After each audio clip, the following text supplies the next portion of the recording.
everyone, it's Curious Joyce, and before we get started, you know Christmas just passed, right? So I think Santa and I would appreciate if you like, comment, and subscribe. Today I have quite the story for you. So this isn't a diss to the website application that is out there. It's just more so the mistrust of people on there. Let me set the scene. So, you know how there's this website / application that's all about the convenience of having a therapist you can call, video call, text, whenever, by appointment usually. Which I'm talking about is BetterHelp. BetterHelp is a great application, but my first time around sucked. Let me take you back. Let's go in my time machine. It is April 2021, April of this year.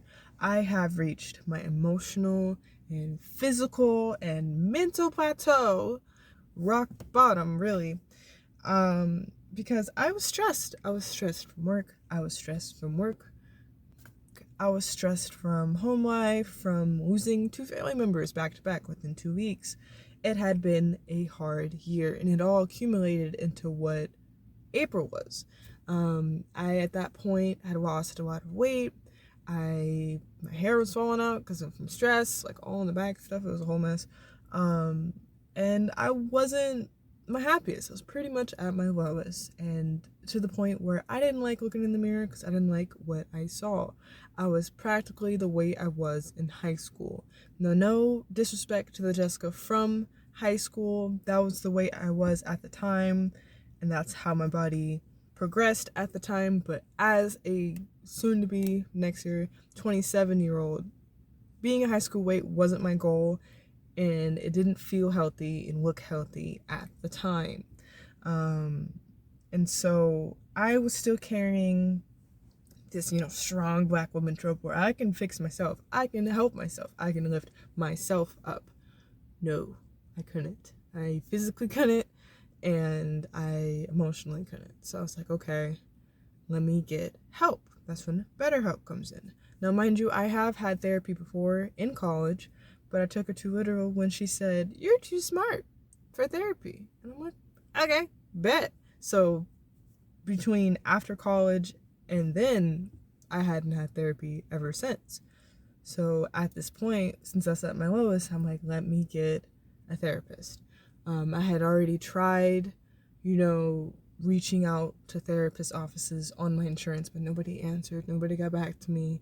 I was pretty low at that point, and I was like, okay, how am I supposed to get help if nobody is available? I don't know what was going on, but nobody was calling back, and nobody was available appointment-wise or just picking up the phone-wise. So it's like, let me try BetterHelp, because you see it everywhere. It's usually an ad in YouTube. It's usually an ad on TV, but mostly YouTube. It's everywhere. And I'm like, let me try it. Let me give it a try. I've applied for it before, and I didn't follow through, but this time I was serious. I'm like, I'm gonna get BetterHelp at BetterHelp. So I matched with someone. And mind you, I already had meds by this time. I wasn't sleeping well, wasn't sleeping at all. So I was prescribed insomnia medicine to help with my mood and help with sleeping regular once again. So all I really needed was someone to guide me, to help me, and, to give me therapy. It's in the name. I matched with a woman from Georgia, a black woman from Georgia.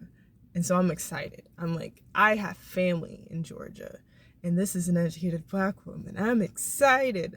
It's like when you see someone who looks like you on TV. Once you see it, you can be it situation. I was like, yes, a therapist who looks like me is from Georgia. This must be fate.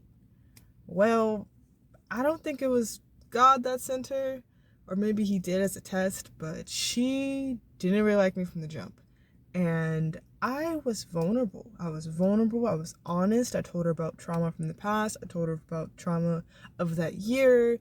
I told her how I feel like I have body dysmorphia because I'm not liking what I see in the mirror. Like, it was bad. I threw up all my emotions at her. And she's like, oh, okay, well, thanks for such a detailed message. Okay, cool. And I also let her know that, hey, eventually, somewhere down the line, I need you to sign this paperwork to let me, so that I can go back to work. It's a paperwork that basically says I'm fine now and she's good. She can go back to work.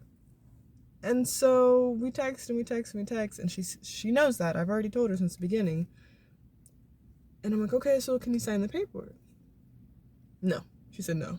I'm like, well, why? She's like, well, text doesn't count. I have to have a video call session with you. I'm like, okay. Even though, mind you, if you have BetterHelp or if you haven't seen the interface of BetterHelp, it says session. It says session when you're texting your therapist. Session with da-da-da-da. So I'm like, this doesn't count as a session? She's like, no, video call. I'm like, okay, fine. So I video call her, and I'm like nervous about the appointment, but kind of excited because I'm like, I haven't had a therapist in a minute. What is this going to be like? Oh my gosh, I'm going to be vulnerable for the first time in a while, like to a third party, like somebody who doesn't know me, but I've emotionally thrown up everything at her. So let's see how this goes. The video call happens. I'm talking, I'm answering the questions, being as transparent as possible. And the whole time, she's like, writing down. She's like, with her notebook and stuff. She's like, okay. Okay. Okay. Okay. Okay. Well then, alright. Alright, Jess. And then that's it. That was the whole session. And when it ended, I was like, that didn't feel right. Something about that didn't feel right. I didn't feel any kind of support from her. I didn't feel heard. It just didn't sit right. I'm like, that didn't feel like a therapy session. That felt like a survey phone call when they're like, how was your experience?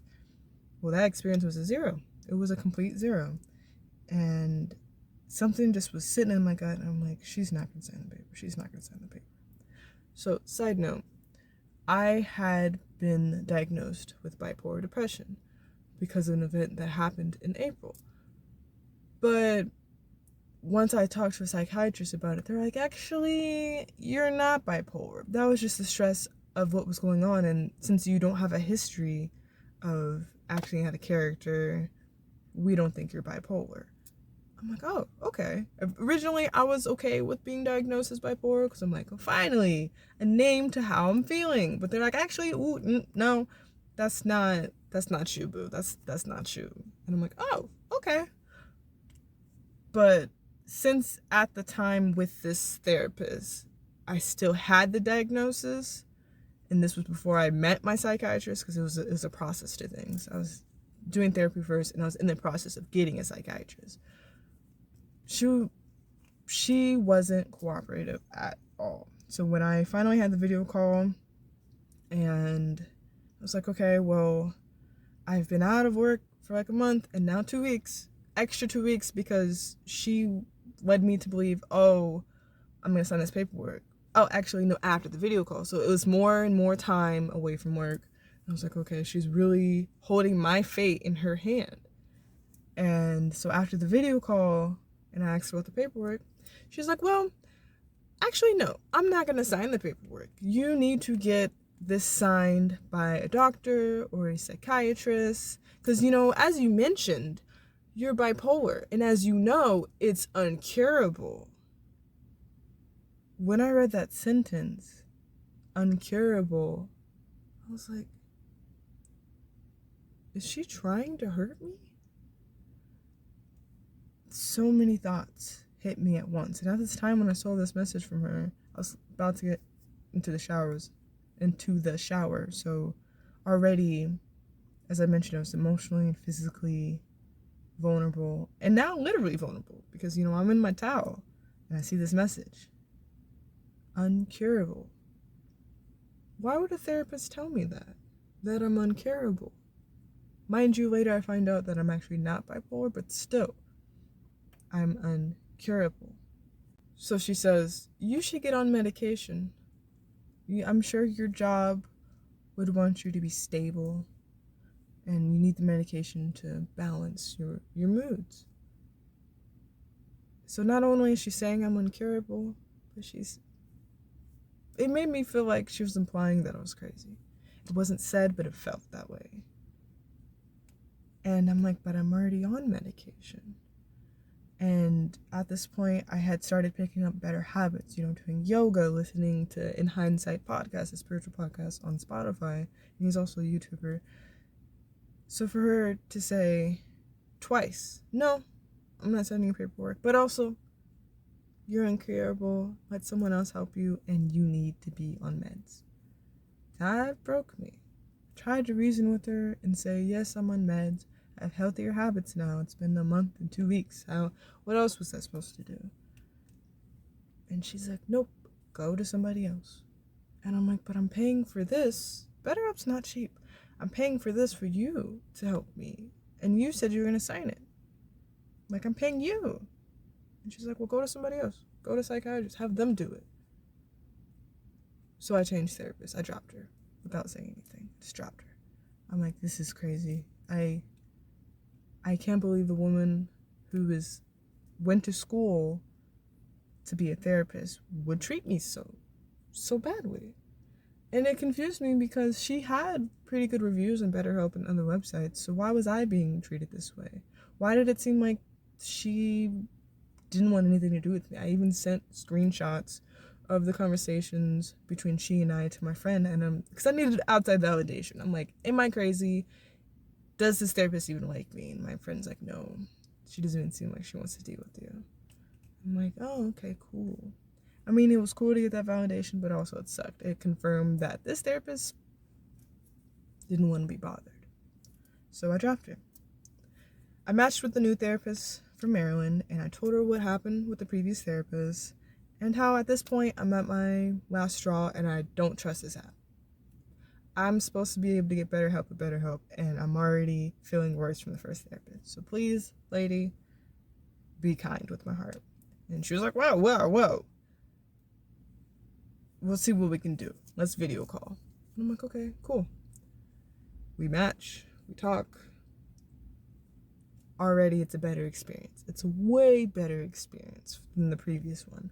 She was a nice lady. She was spiritual, so she was about setting intentions, meditating. So it was a perfect match.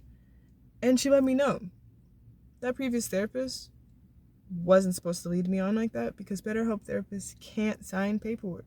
Yes, a medical doctor or a psychiatrist is supposed to sign release work paperwork, but she shouldn't have led me on since the beginning. So I'm like, thank you. Oh my gosh. Because when this lady treated me the way she did, I was just like, what? Huh?